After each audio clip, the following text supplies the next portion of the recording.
Google is taking aim at Apple with the new Pixel 10 Pro and 10 Pro XL with the new PixelSnap feature that mimics MagSafe perfectly and the promise of AI features that Apple has so far failed to deliver. It's a big bet on software, but Google's Pixel design was already a step ahead, and Pixel 10 Pro and 10 Pro XL improve on last year's great look. Our full review is coming, but my hands-on first impression will give you a good idea of how the Pixel has evolved. The Google Pixel 10 Pro and its larger sibling, the Pixel 10 Pro XL, look like fantastic smartphones. Google hasn't messed with the winning formula that made the Pixel 9 Pro my phone of the year choice for 2024.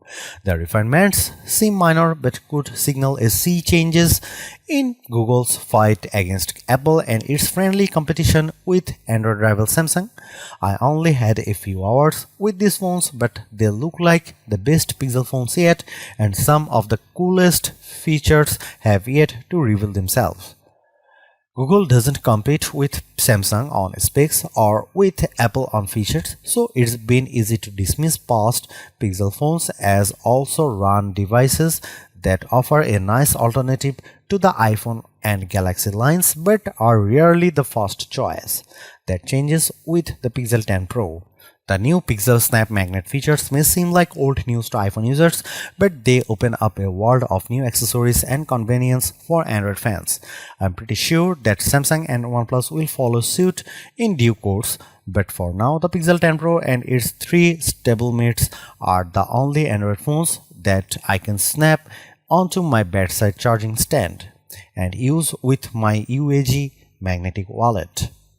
I only had a couple of hours with the Pixel 10 Pro and 10 Pro XL, so the most important features remain a mystery right now. Google says it has upgraded the image signal processor in the Tensor G5 chipset, which should result in better photos and possibly a better camera experience. The new camera coach feature is totally fascinating, but it wasn't working on the demo units I tried. Some Google reps had it working on their own phones, so the feature seems baked and ready to serve, but I'll need to spend a lot of time using the cameras in a variety of situations to see if it really makes a difference. If it does, it could be a turning point for smartphone AI features. So far, AI on smartphones has been a mix of useful tools and frightening oversteps. The Pixel 9 Pro is my favorite AI phone because it does a great job of screening calls, recording meetings, and managing notifications. Those are genuinely useful AI tools, not image generators that make lousy images or writing tools that take over the job of sending love notes to my sweetie. The Pixel 10 Pro promises a host of new and similarly useful AI features, but none of them were apparent in my hands-on time. The new Magic Cube feature will need to get to know me better before it starts bubbling up relevant information during my phone calls. When it does know me, it should do things like showing me my flight information if it hears me talking about my upcoming travel plans. I hope it works well, but so far AI features like this from other phone makers have failed to materialize after launch or have failed to demonstrate the utility that phone makers claim. I am not too concerned. The Pixel 9 Pro was already ahead of the competition on useful AI features, and Google is doing an admirable job of keeping the AI processing and therefore your private data on the device instead of relying too much on cloud computing. I saw a Pixel 10 Pro translate the voice of my colleague on a phone call from his English into a natural sounding Spanish. Other phones can do the translation bit, but the most Spanish voice actually sounded like my colleague would he spoke Spanish. Most astonishingly, all of the processing happened on the Pixel 10 Pro, not in the cloud. The conversation and the sound of your voice are kept private. In other words, after spending a couple of hours with the Pixel 10 Pro and 10 Pro XL, they seem to me like refined devices that marginally improved on the success of last year's redesign, and that's enough for me. If the Pixel 10 Pro simply offers camera improvements and better zoom along with all the latest Pixel features I already enjoy, I'll be able to recommend it easily. If the new AI features really help me take even better photos and do a better job of helping me organize my digital life, I'll consider that an even bigger win. But I think we are only seeing the tip of the AI iceberg on these phones. With 7 years of Android update ahead, who knows what the Pixel 10 Pro will be capable of doing in the future. The Pixel 10 Pro and 10 Pro XL both come with 16GB of RAM inside and 256GB of storage to start.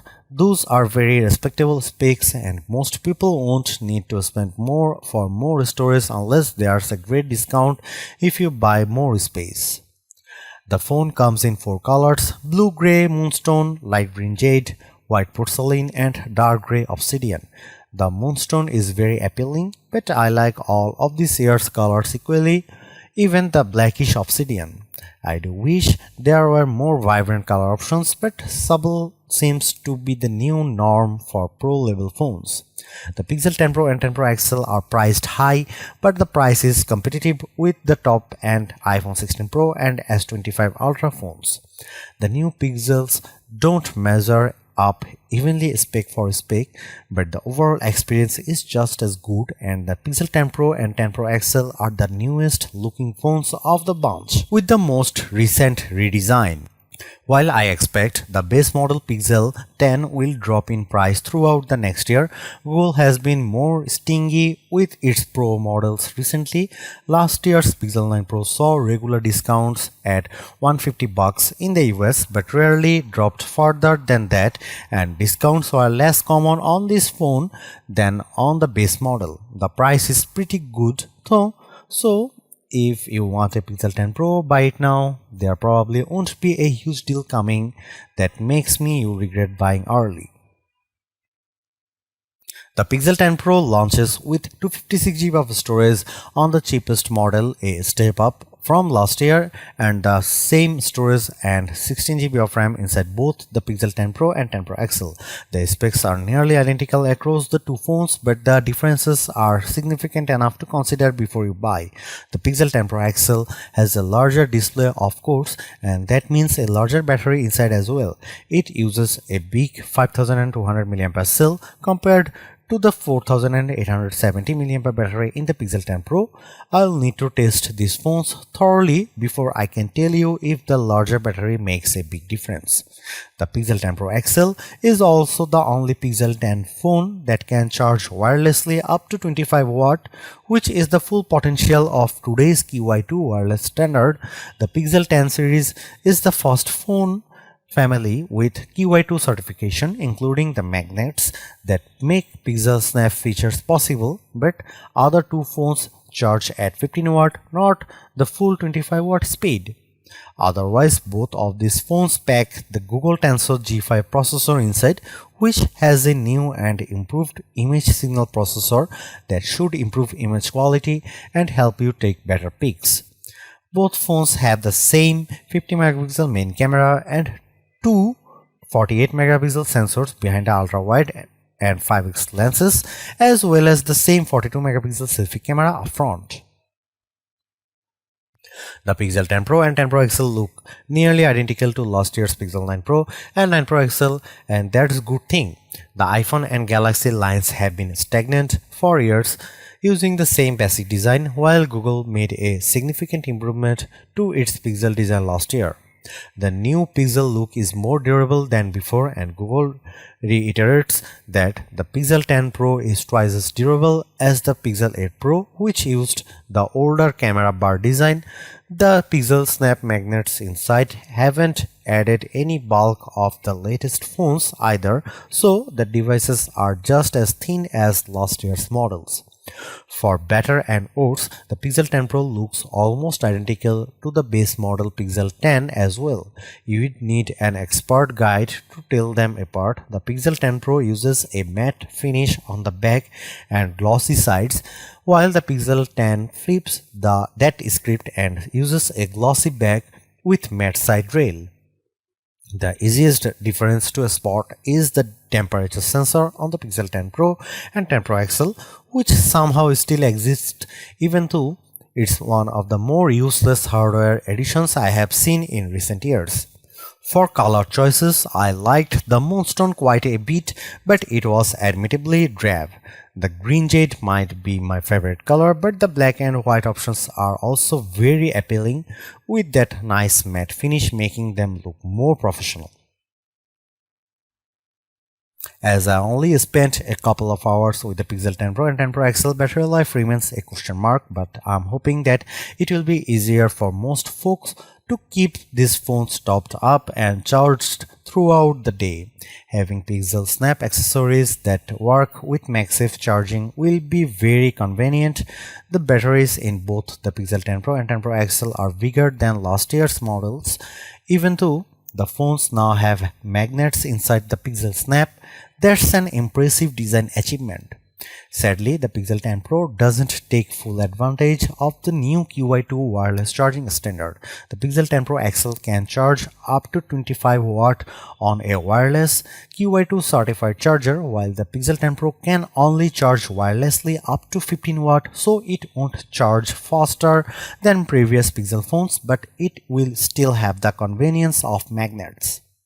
The final say on battery life will come after our lab tests these phones with our proprietary battery rundown test. The recent crop of Android phones with the Qualcomm Snapdragon 8 Elite processor inside have shown remarkable gains in battery life, so I'm hoping that Google has learned some tricks to improve the Pixel 10 Pro's batteries as well.